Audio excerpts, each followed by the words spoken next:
unakopeshwa debe moja la mahindi ulipe gunia moja baada ya miezi mitatu. Haipo benki aina hiyo. Ni dhana tu, watu kuogopa masharti ya kibenki kwamba unajua benki.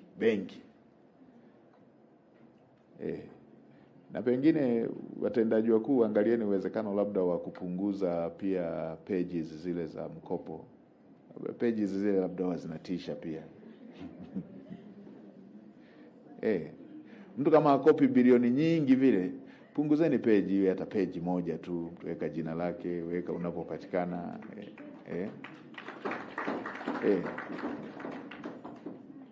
Zinakuwa ndefu sana na page hii na page. Watu wanaogopa, lakini mimi katika kufuatilia, nimekuja kufuatilia, hakuna benki na masharti magumu kama yale ya kausha damu ambao watu wanakimbilia.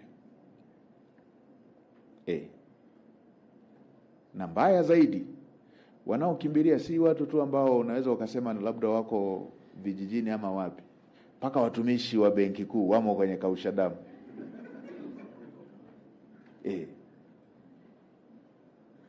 Mpaka watumishi wa serikali wamo kwenye kausha damu. Mazoea na uoga wa kudhania benki si kwa ajili ya mimi, labda ni kwa ajili ya mtu mwingine. Nadhani tuendelee kuweka wazi masharti haya, watu wasiendelee kuogopa benki, waache utaratibu usio rasmi, unaumiza watu wengi.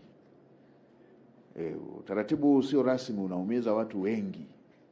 Sisi ndani ya serikali tutaendelea kuchukua hatua kwa wale ambao wanafanya ukopeshaji huo usio rasmi unaoumiza watu, masharti yake hayajadhibitiwa. Mheshimiwa Waziri wa TAMISEMI, endelea kuelekeza wakuu wa mikoa, wakiwaona watu wanaofanya hivyo, wanaoumiza watu wananchi kwa masharti ambayo ni ya kinyonyaji. Unatumia shida ya Mtanzania mwenzako kufanya unyonyaji. Unamweka kwenye mkanda, kwenye mnyororo wa kinyonyaji. Hiyo inasababisha umaskini kwa watu wetu. Anaondoka kwenye kutumikia taifa kuleta maendeleo, anatumikia mkopo wa kinyonyaji. Kwa hiyo hilo tutaendelea kudhibiti. Lakini rai yangu kwa taasisi zetu za kifedha, endeleeni kutoa elimu. Na pengine anzisheni dirisha la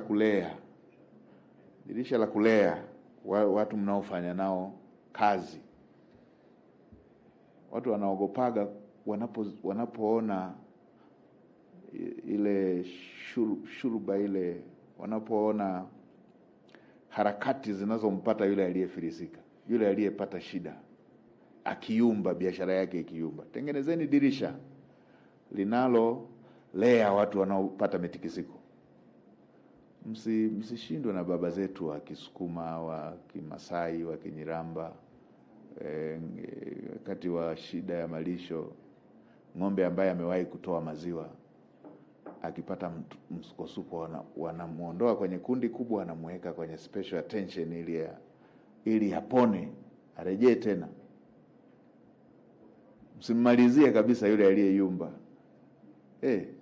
Msimmalizie aliyeyumba. Watu wengine wanakwepa benki kwa kushuhudia kwamba ikitokea nimechelewa itakuwaje. Anamuona yule yule ambaye hawaandikishiani sana kama ni unafuu, lakini kiuhalisia hakuna unafuu kwenye kausha damu. Unafuu huko kwenye taasisi zilizo rasmi za kibenki. Kwa tuendelee kurekebisha tu hayo. Unafuu upo kwenye taasisi zetu zilizo rasmi. Kwanza, masharti yake, riba zake zimepoa ukilinganisha na hawa wa kausha damu hawa, na hawa wa taasisi zisizo rasmi, watu binafsi hao ambao wengine riba zao hawako rasmi na wala hazijawa regulated. Kwa tuendelee kutoa hizo elimu. Sisi ndani ya serikali tutaendelea kuchukua hatua hizo, tena kali, kwa wale ambao wanafanya ubabaishaji na unyonyaji wa aina hiyo. Kwa hiyo ninapomalizia, niendelee kutoa pongezi na shukrani kwa wadau wote ambao mmewezesha kufanikisha hafla hii ya leo. Mheshimiwa Chief Whip, tunakushukuru sana kwa uratibu huu. Mmefanya vizuri sana. Wewe pamoja na Waziri wa Vijana mmefanya vizuri sana. Na tuliona pia tutumie jukwaa hili ili watu wapate huo mnyororo utakavyokuwa. Wasije wakaenda kupanga foleni kwa Waziri wa Vijana wakijua Waziri wa Vijana umeteuliwa na fedha Mheshimiwa Rais kashatoa. Ili ni vizuri watu wakajua kwamba Waziri wa Vijana taratibu, lakini programs zitaendelea kubakia kwenye sekta zinazotekeleza hizo programs. Waheshimiwa mawaziri na naibu mawaziri, watendaji wote, makatibu wakuu na naibu pamoja na watendaji wote, kuaminiwa kuna gharama. Hii fedha imetoka kwa Mheshimiwa Rais. Twendeni tukahakikisha inafika kwa wahusika, kwa walengwa. Ninapongeza benki zetu zote kama ambavyo tumeona uwakilishi wake.